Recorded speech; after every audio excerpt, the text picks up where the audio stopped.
Fertilizer runoffs and the danger in our waterways. We are an agricultural-based community. This cannot be denied or changed since it's the livelihood of more than half our population. I do not want to change this either, but something must be done because our waterways are suffering and the fish are dying. What does this have in common, you might be wondering? Well, I am going to answer this question over the next 5 to 10 minutes. What is the problem? Our agriculture is based along many of these waterways due to irrigation for cattle, in for cattle. And this is great because our farmers do not have to dig holes in hopes of spring water or wait for a good rainfall after digging a pond for the cattle. The problem with this, though, is that after these rainstorms, it's washing the pesticide, fertilizers, and other such agricultural enhancers into the waterways. Our waterways are polluted, which is what has led to the massive fish death that we witnessed only a few weeks ago.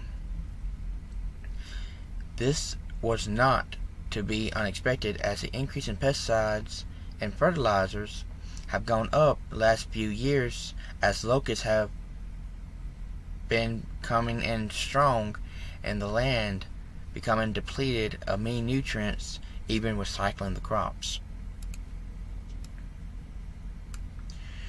Fertilizer is the issue.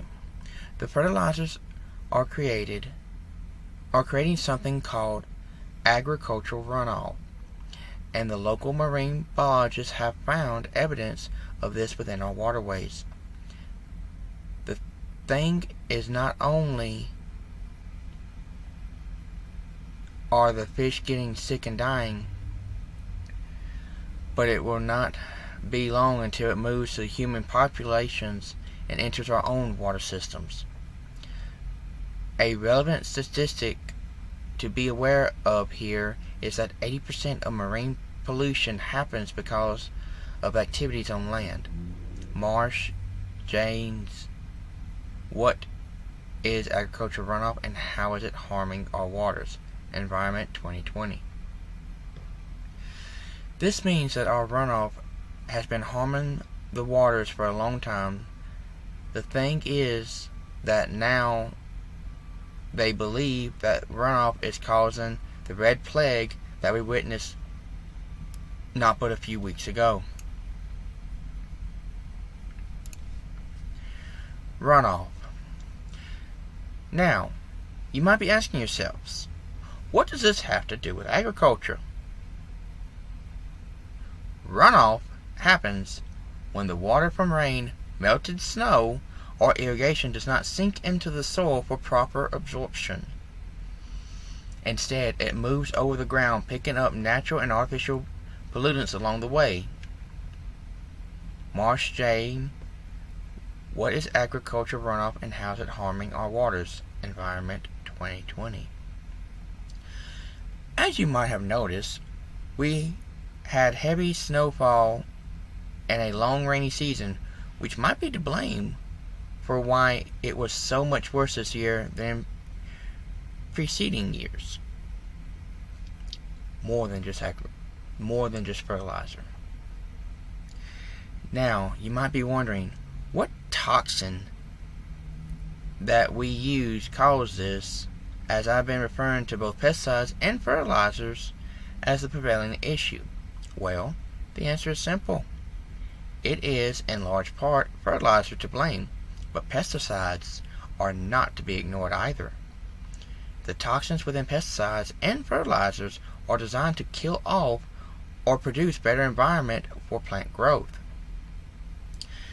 There is a potential link between agricultural runoff and the red tide phenomenon that occurs when a toxic algae arrives, killing fish and causing eye and skin irritation for some people who decide to swim in the ocean. Marsh Jane, what is agricultural runoff and how is it harming our waters? Environment 2020. This red tide is causing a large growth of algae at a rapid rate that is then dying off rapidly and taking with it large amount of oxygen in the waterways, thus leading to the fish not able to get the life supply of oxygen they need to survive. Fertilizer is a large problem. If you're still wondering at this point about the dangers of our agricultural runoff, we can just look at Des Moines and the lawsuit there. The Des Moines Waterworks lawsuit, which was perhaps the biggest legal action on water quality in decades, specifically addressed pollution caused by nitrogen, one of our major components of fertilizers, Dagon or Danny, farm runoff, and why it stinks for sportsmen and fish, Theodore Roosevelt Conservation Partnership, 2017. If we keep going, not only are the fish in our water supply becoming polluted and dying off, but our own population quality will also quickly begin to suffer.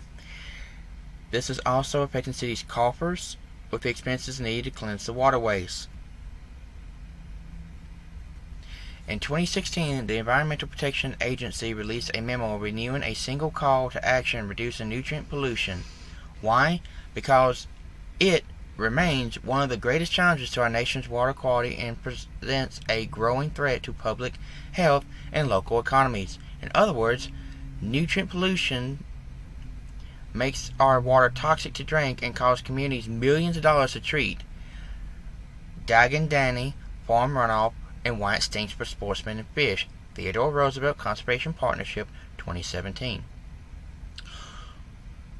When we look at this, we now see that it is not some recent discovery, but even the EPA has gotten involved with the issues of fertilizers causing over nutrient supply in the water supplies and waterways.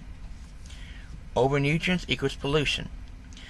Nutrient pollution leads to algae blooms which decimate fish and wildlife populations not only near agricultural lands where nutrients are sourced, but also downstream at some of the best freshwater fishing, saltwater fishing, and hunting spots on both private and public lands and waters. Dagon Danny, farm runoff, and why it stinks for sportsmen and fish, Theodore Roosevelt Conservation Partnership of 2017. The red tide. This brings us back to the red tide I discussed earlier, as evidenced by the issues already being found in these runoff from our farms leading to the nitrogen and phosphorus that is being pushed into the waterways are the biggest culprits for fertilizer runoffs. Nitrogen and phosphorus are one of the largest issues coming off of these farms, and the EPA has taken notice of this, as I referred earlier. Dagon Danny, farm runoff, and why it stinks for sportsmen and fish, Theodore Roosevelt Conservation Partnership of 2017.